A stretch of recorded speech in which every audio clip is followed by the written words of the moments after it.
Irmãos, boa noite.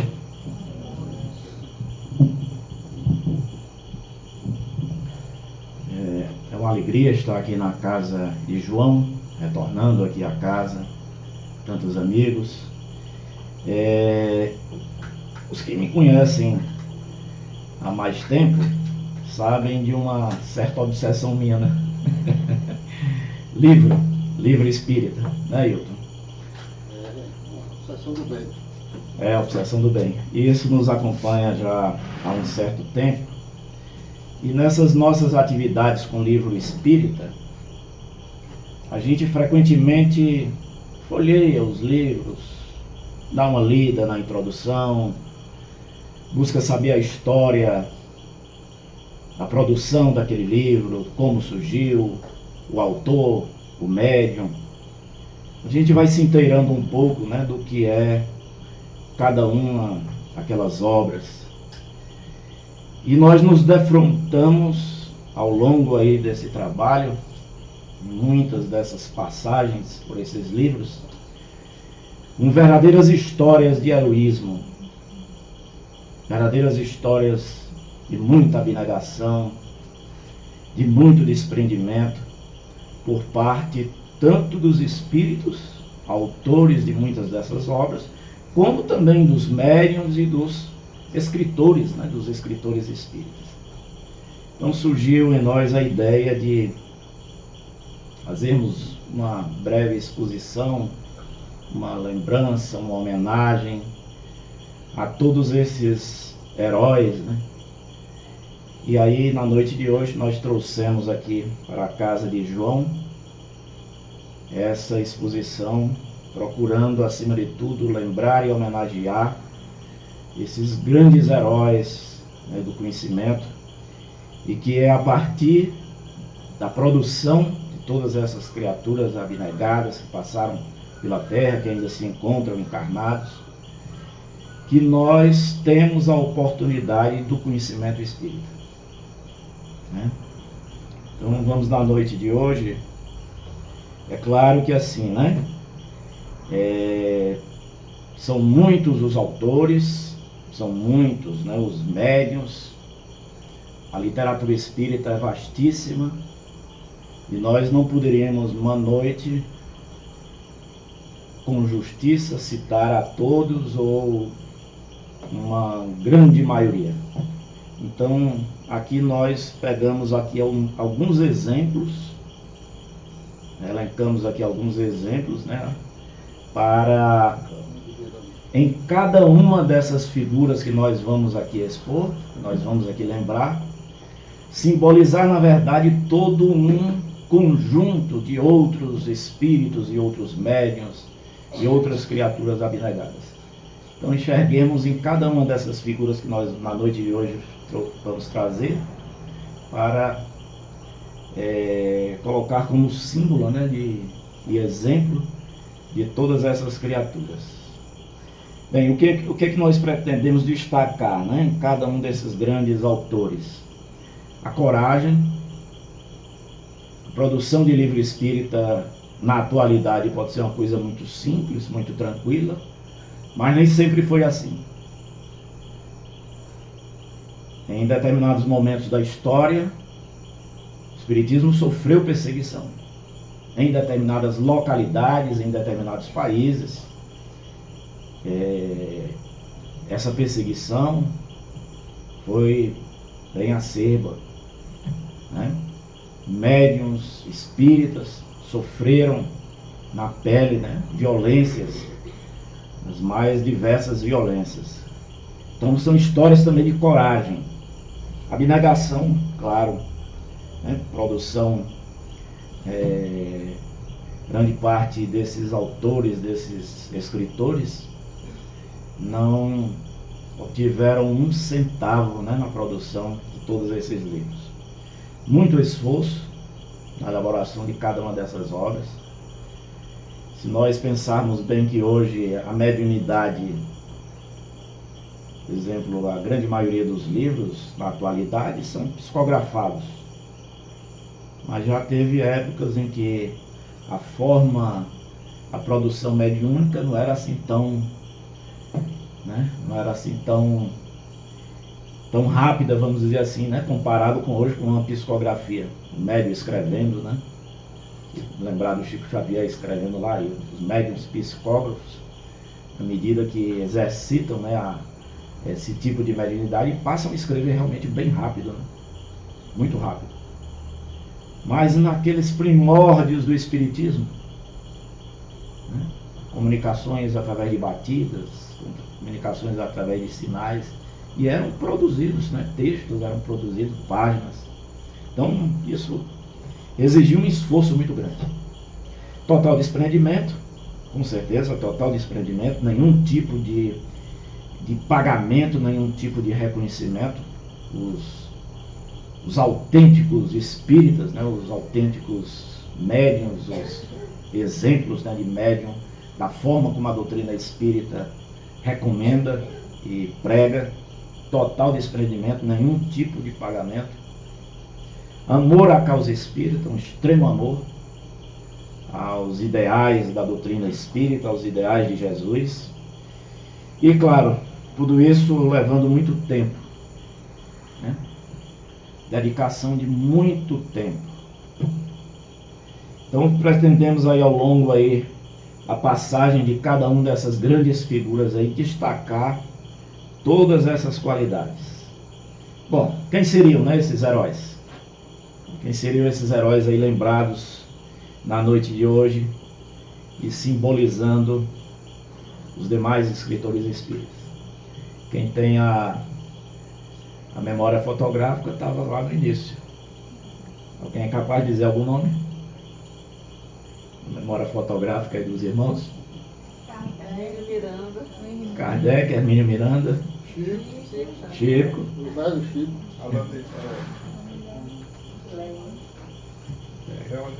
Leon Denis.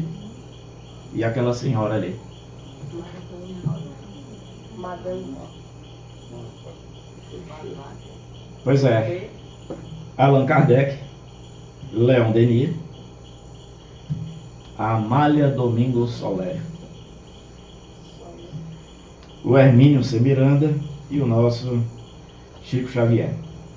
Então nós vamos dar uma breve passada em cada uma dessas figuras e elas simbolizarão, né, todos os demais escritores espíritas. Tá? Bom, por que Allan Kardec? Por que nós trouxemos o nome de Allan Kardec na noite de hoje? Primeiro, ele é o iniciador da doutrina espírita.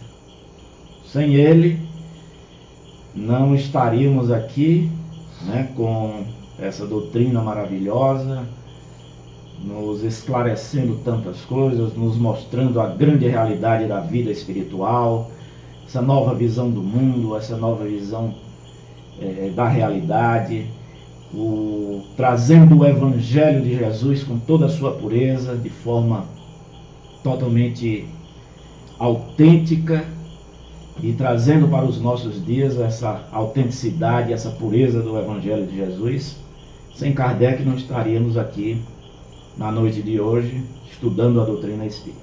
Então, mais do que justo nós trazermos, né, o seu nome na noite. E é a partir dos seus livros que inicia no mundo a era do espírito. Uma forma nova de encarar a vida após a morte e todos os fenômenos espirituais. É essa era do espírito que nós estamos vivendo, né? É a partir da doutrina espírita que hoje se debruçam aí os cientistas, grandes estudiosos, né? Retomam a análise e o estudo, né, dessas grandes teses defendidas pela doutrina espírita. Após tanto tempo, nenhum dos grandes princípios defendidos pela doutrina espírita, expostos nos livros de Allan Kardec, inicialmente lá em O Livro dos Espíritos, nenhuma dessas grandes teses ainda foi até agora, pelas ciências, pela academia, foi contradita. Então, é algo que merece da nossa parte, né? É uma obra que precisa não ser somente lida, mas estudada detalhadamente. Então Allan Kardec é esse grande homem. Nós estávamos curiosos, saber como foi que surgiu, quando foi que iniciou a máquina de escrever, né? O surgimento da máquina de escrever, a invenção das máquinas de escrever aí tem diversas experiências aí, várias datas. Pior do que o avião. O avião, pelo menos, tem dois que disputam, né? Quem foi o inventor e tudo. Máquina de escrever tem vários. Mas aí eu fui atrás de saber, bom, comercialmente, para chegar às pessoas. Em 1873, essa empresa Hamilton lançou as primeiras máquinas de escrever que foram realmente, que chegaram ao grande público. E isso eu coloquei para a gente ver que a época de Kardec, tudo era feito à mão. Todos os escritos, as cartas, os estudos, tudo era registrado a bico de pena. É algo que talvez na modernidade a gente não tenha condições de avaliar, né, o imenso trabalho desse homem que durante os últimos 15 anos da sua encarnação, ele sozinho, ele dedicou, né, um imenso trabalho de pesquisa, escrita e divulgação do Espiritismo. Acho que está longe da gente aquilatar o imenso esforço de Kardec. Não era somente escrever os livros, não, né? Era também um trabalho intenso de correspondência. Ele recebia cartas do mundo todo, do mundo conhecido da época, da Europa então, após o desencarne de Kardec, encontraram caixas e mais caixas, né, de manuscritos, de correspondências respondidas, de artigos, né? Então, um homem que trabalhava de forma ininterrupta, né? E de 1854, que é o início, né, das suas pesquisas, quando ele travou conhecimento com os primeiros fenômenos, até 31 de março de 1869, que é o desencarne de Kardec, 15 anos. 15 anos de uma produção fenomenal. Todas essas obras. 1857 o Livro dos Espíritos, 1858 ele inicia a produção da Revista Espírita, que era uma publicação mensal, ou seja, todo mês saía aquele exemplar da revista, e o que é dito pelos biógrafos é que nenhum dos números saiu atrasado. Inclusive o último número, ele estava preparando, né, os pacotes para deixar, ele estava num processo de mudança, e foi exatamente a revista já pronta, os pacotes da revista pronta de março de 1869, em que ele vem a desencarnar. Então escreveu todas essas obras, e algumas outras que nós não citamos aqui, são pequenos opúsculos, que mais tarde ele até fez com que esses livretos estivessem contidos nos demais livros. Mas esses são basicamente a obra de Kardec. Então, Allan Kardec é esse nosso homenageado, primeiro grande homenageado. Bom, e o Leon Denis? Por que o Leon Denis?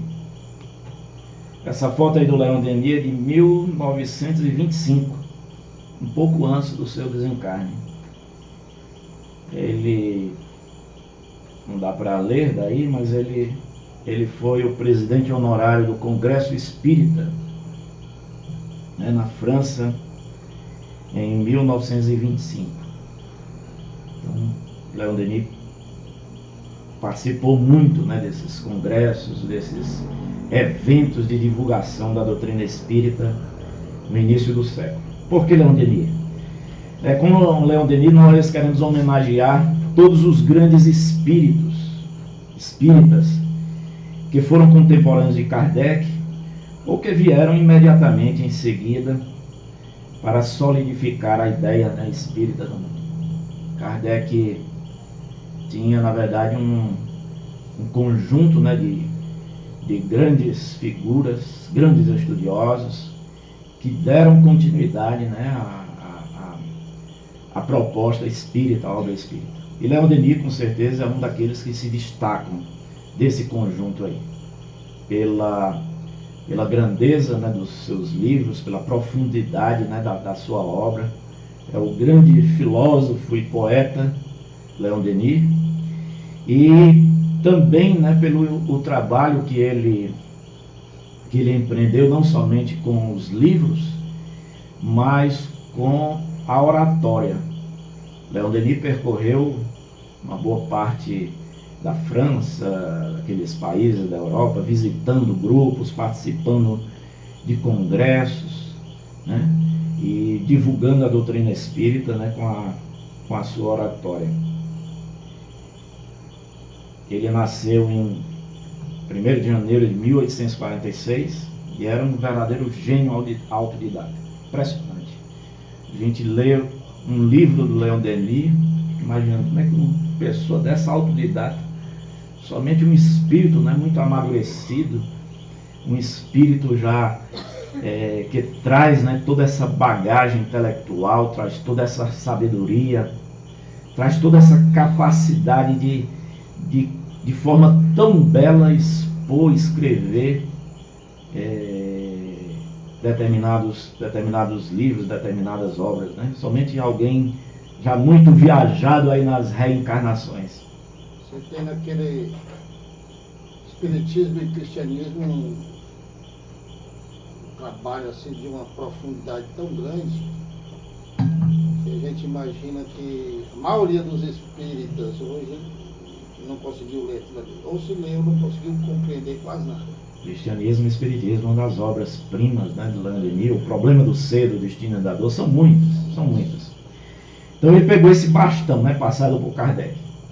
Alguns até dizem assim, né, que o Leon Denis era, caso, né, Kardec por alguma circunstância viesse a não realizar, né, a tarefa, estava ali alguém com plenas condições de prosseguir com a proposta da doutrina, porque o Espiritismo não é de um homem, não é de dois, de três, de alguns homens. É uma proposta do Cristo para a humanidade, né? Então não se assenta, né, na cabeça de um homem ou de poucos homens.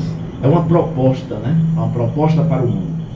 Então Leon Denis, ele escreveu, né, muitas obras e um grande divulgador através da oratória. Esse livrinho, um livrinho bem pequeno, né? Porque na verdade esse livro, O Progresso,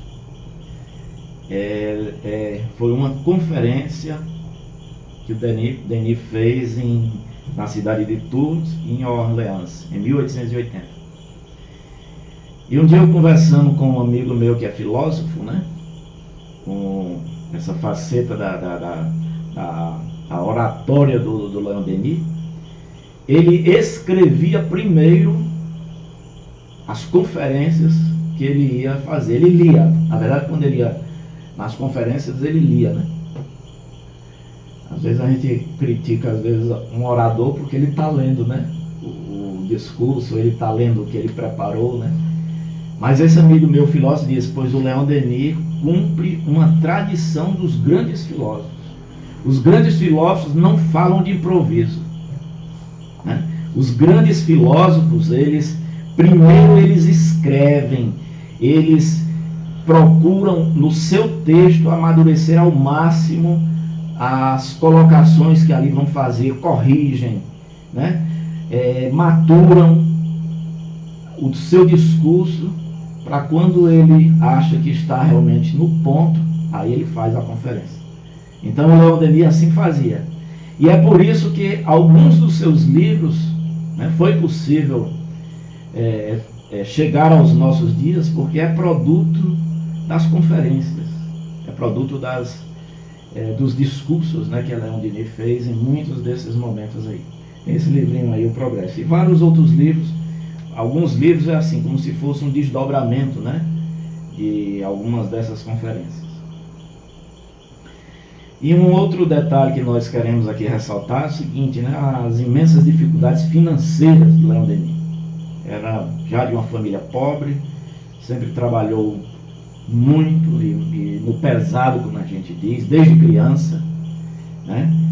E assim, nesse período da vida dele, quando ele fazia essas conferências, essas palestras, ele fazia questão de custear todas as despesas.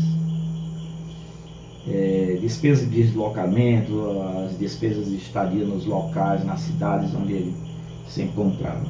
Às vezes eu fico assim comparando com o que a gente ouve falar no movimento espírita, né, que palestrantes vêm de fora e às vezes exigem hotel, exigem avião em tal companhia, né? Então deveriam muito se mirar no exemplo de Leon Denis, né? Ele do bolso custeava todas essas despesas. Eu já recebi lista de exigência. Lista de exigência, né? É lista, né? Pois bem. Bom, um breve apanhado aí das obras de Leon Denis, tá? Tem muitas outras. Bom, por que Amália Domingos Soler? Acho que eu ouvi alguém dizer, não, essa eu não conheço não. E realmente não é muito conhecida, né, do grande público espírita, Amália Domingos Soler. Porque nós fizemos questão de trazer esta dama do espiritismo. Simbolizamos nessa grande mulher os escritores espíritas do passado, e que nem sempre são lembrados, e muitos não conhecem, né, os seus trabalhos e o quanto foram importantes para a consolidação da doutrina espírita. Queremos simbolizar na Amália Domingos Soler, né, essa legião aí de grandes escritores, grandes médiuns do passado, que foram muito importantes, né? Produziram livros, foram muito importantes nessa consolidação da doutrina espírita. A Amália Domingos Soler foi uma vida de muitas provações. Ela era espanhola, ela órfã de pai e era praticamente cega. Tinha um problema de nascença que ela era praticamente cega. Tinha períodos em que ela enxergava muito mal, melhorava, e ela passou toda a vida nessa oscilação da sua vista, né? Tinha esses problemas desde nascença. E com 25 anos sua mãe desencarna. Então, órfã de pai, agora órfã de mãe, muito pobre, quase cega, né? Sozinha agora, tendo que trabalhar para o sustento. Bom, e tem um fenomenal livro, né, que é Memórias do Padre Germano. Memórias do Padre Germano. Quem não leu esse livro, leia. É um fenomenal livro, maravilhoso.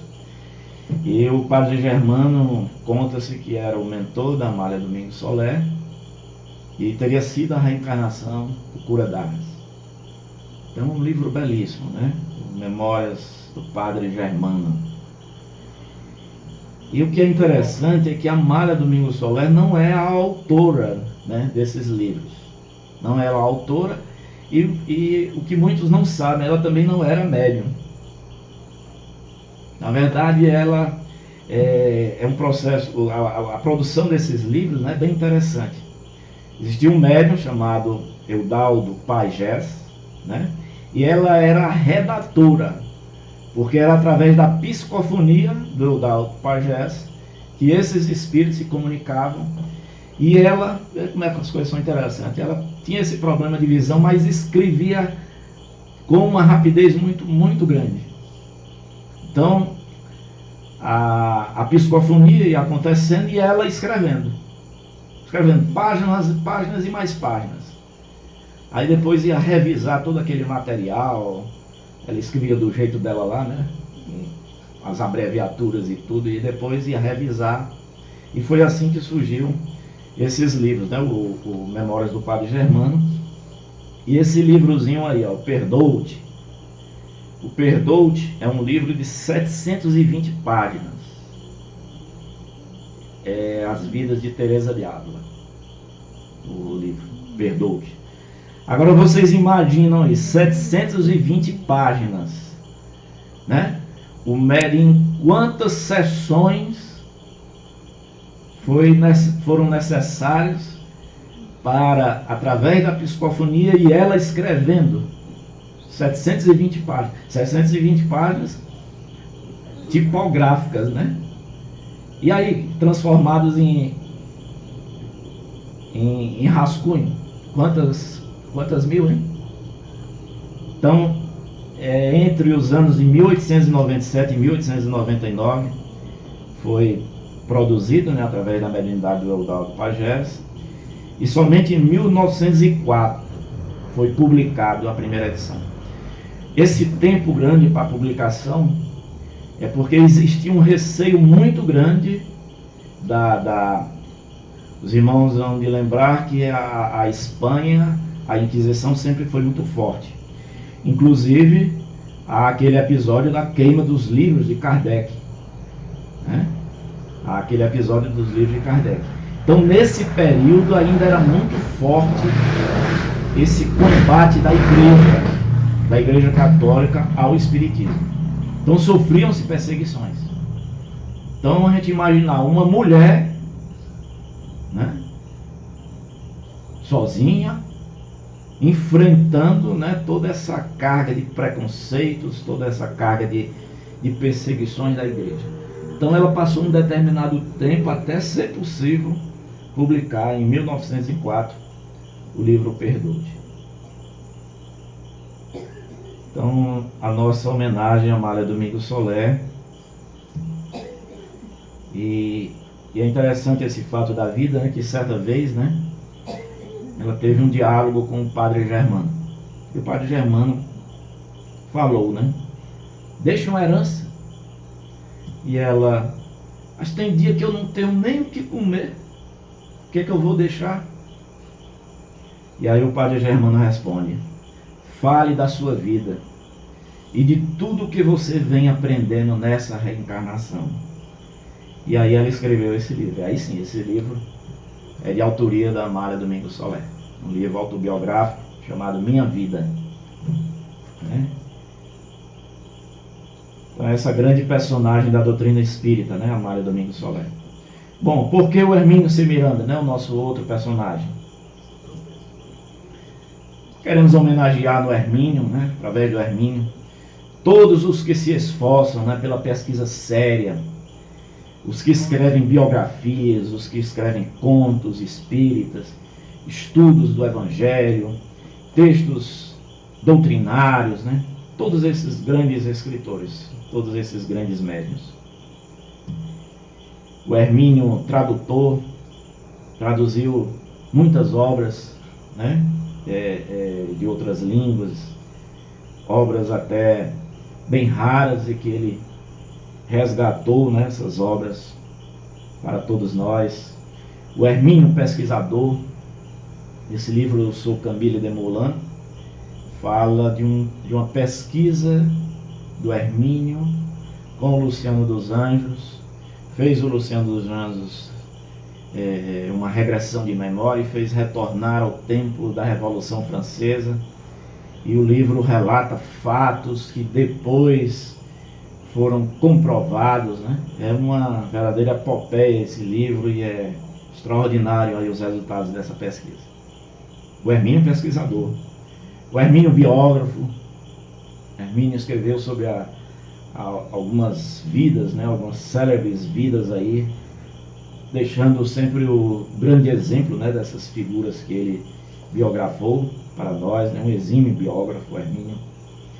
O Hermínio, autor de obras de referência, o Diálogo com as Sombras, a Diversidade dos Carismas, né, que vocês estudam aqui nos grupos mediúnicos, são obras realmente de referência. Se pensarmos alguém envolvido em mediunidade que não estude essas duas obras, está faltando muito ali, né, na sua bibliografia. Então são obras de referência. O Hermínio cronista, outra faceta impressionante do Hermínio, né, a facilidade com que ele escrevia crônicas, aqueles assuntos da atualidade em que ele trazia esses assuntos nos periódicos espíritas, nos jornais. No Reformador ele escreveu, o Reformador, o órgão da FEB, durante muitos anos, e depois todas essas crônicas foram sendo reunidas em livros. E o Hermínio, autor de pesquisas históricas, né?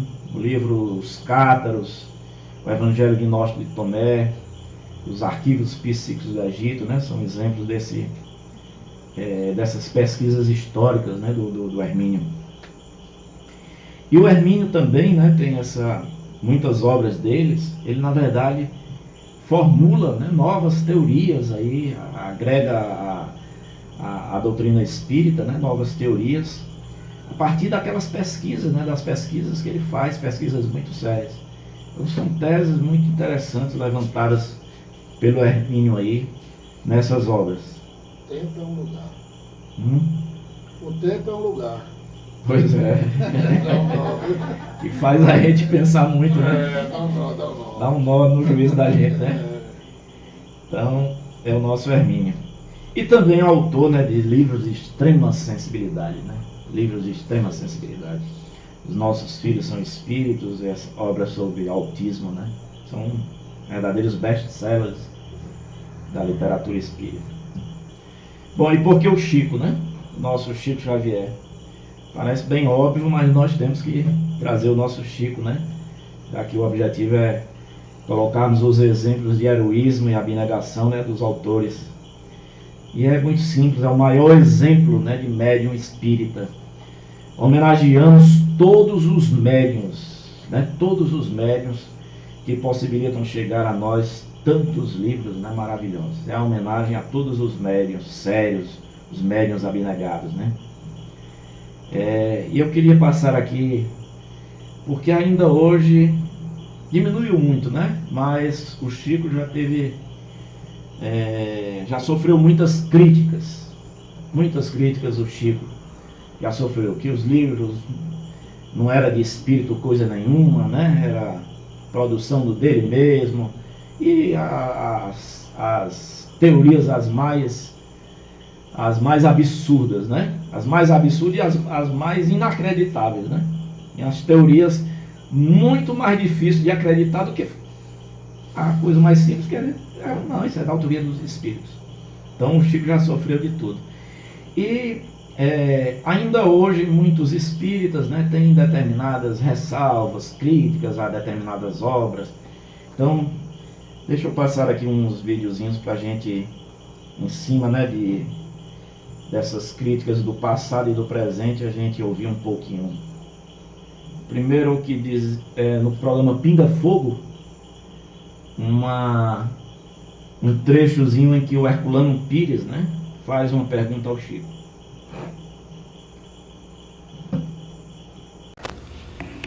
Meu caro Chico, eu queria perguntar a você sobre o seguinte. Na imensidade da sua obra psicográfica e também na profundeza dessa obra, você tem uma curiosa série de romances que geralmente chamamos de série dos romances romanos de Chico Xavier. São romances que se passam na Roma Antiga, há 2 milênios, 50 anos depois, Ave Cristo, e até mesmo Paulo e Estevão, que, segundo me parece, é a obra-prima da sua mediunidade no campo da ficção literária, embora eu saiba que os espíritos não têm a intenção de fazer ficção literária, e sim de transmitir às criaturas humanas uma mensagem através das suas próprias experiências de vida. Mas eu queria saber o seguinte: para escrever estes romances, em que figuram não somente as gens romanas, não somente as situações geográficas da Roma Antiga, as questões políticas, os problemas imperiais, você consultou que livros e que bibliotecas? Sinceramente, não consultei livro algum. Quando ouvi falar a respeito dos romances mediúnicos recebidos pela médium Zilda Gama, cuja memória nós todos acatamos muito na doutrina espírita, eu senti aquele desejo de ser médium também para romances. Isso por volta de 1936. Nessa ocasião, eu lidava com um grupo de crianças da família, porque pelo fato de não ter renascido nesta existência para o casamento, fiquei com 14 crianças, irmãos menores e sobrinhos, dos quais presentemente eu estou distante por haver crescido e tomado as suas responsabilidades. Nesse tempo, a minha cabeça era atormentada por muitos problemas. Quando eu anunciei o desejo de receber romances, o Espírito de Emmanuel então me explicou: para que você receba romances, você precisa ter a mente em estado de profunda serenidade. Então, se você quiser se comprometer a nos oferecer um clima mental adequado, de paciência e de calma, escreveremos por você algumas de nossas memórias. Mas se você puder ou quiser assumir o compromisso, mas eu naquela ocasião não conseguia assumir o compromisso porque os problemas domésticos eram muitos. De modo que 4 anos se passaram e tão somente 3 anos, e tão somente em 1939, a começar do fim de 1938, eu assumi com ele o compromisso de me acalmar. Quaisquer que fossem os problemas dentro de casa, com as crianças que já estavam mais crescidas, eu ofereceria a ele um campo mental pacificado na oração. Então ele marcou que eu me concentrasse durante 1 hora por dia e me dispusesse a datilografar outra hora por dia, durante o tempo em que perdurasse a psicografia do romance. Então veio há 2000 anos. Mas eu acompanhei a psicografia como acompanho também as nossas novelas da TV, com muito interesse, com muito carinho e torcendo por determinados personagens. Mas eu lia o que a mão escrevia. Mas peço permissão para aduzir um detalhe interessante. Quando o livro começou, ele começa com uma cena de 2 romanos, de 2 patrícios romanos, a trocar ideias no jardim, diante de um céu nebuloso, que depois rebentou numa tempestade, e eu comecei a ver aquela cidade no céu tempestuoso, e a chuva caindo, e aqueles 2 homens vestidos à moda antiga, de túnicas, deitados, vamos dizer, naqueles sofás longos, que depois deram o nome de triclínios, e comendo com as mãos frutas. Eu me assustei com aquela visão, que parecia uma visão estranha, porque estava dentro de mim e fora de mim, como se eu assistisse a um cinema, em que eu tomasse parte na tela e estivesse fora da tela. Então eu me assustei, parei de escrever. Então ele me disse: você está debaixo de uma certa hipnose. Você está vendo o que eu estou pensando, mas não sabe o que eu estou escrevendo. De modo que eu vivi muito mais o romance, eu vivia muito mais o romance ao receber do que ao ler o que eu escrevia ou reler. Posso complementar essa pergunta? Por favor. Eu gostaria que você esclarecesse bem o seguinte, então, Chico. Você tinha uma visão, assim, cinematográfica do enredo. Você estava vendo o desenrolar do romance sem saber bem como, de que maneira. Mas não tinha consciência do que escrevia. Não tinha consciência do que escrevia e nem da continuidade. dos assuntos, porque muitos personagens que me eram simpáticos e que eu não desejava que sofressem, passaram a sofrer contra a minha vontade. Obrigado.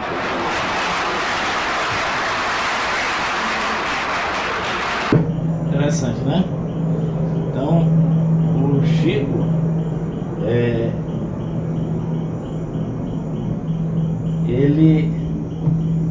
a crítica que sempre foi muito feita ao Chico Xavier, a produção, que os livros, na verdade, era ele que consultava outras obras, outros livros, né? Então essa resposta foi em cima, né, dessas críticas. E com 14 crianças, né, dentro da casa, e ele cuidando, né? Ainda encontrava tempo e cabeça, né? Que foi o compromisso que ele fez com Emmanuel de guardar a tranquilidade para poder receber, né, esses livros. E eu queria, em cima, né, de toda essa vida do Chico, de abnegação, a imensa produção do Chico, queria fazer uma reflexão aqui, que eu achei muito interessante, que eu li de um determinado autor, que ele diz que é o seguinte: a maior prova da autenticidade da mediunidade do Chico, de que tudo não é dele, mas são dos espíritos, ele dizia que a maior prova seria o cartão de ponto do Chico, né? O cartão de ponto. E aí o raciocínio dele é o seguinte: o ano de 1963 é um ano assim decisivo, né, da vida do Chico, é um marco, né, na vida do Chico, porque ele se aposenta por invalidez nesse ano, né? E antes ele trabalhava das 7 às 17 horas. Então, como ele respondeu, né?